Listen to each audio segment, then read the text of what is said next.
You ask Tiger to solve. This deals with linear equations with one unknown.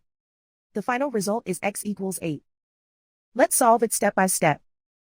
Group all x terms on the left side of the equation. Subtract 5x from both sides.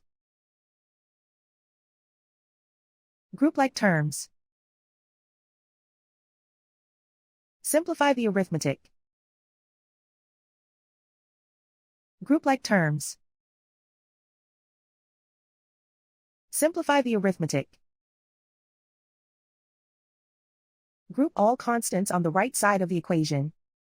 Add 4 to both sides. Simplify the arithmetic.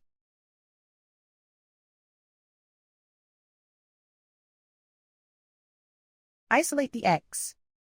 Divide both sides by 2.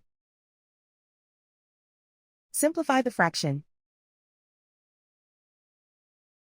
Find the greatest common factor of the numerator and denominator.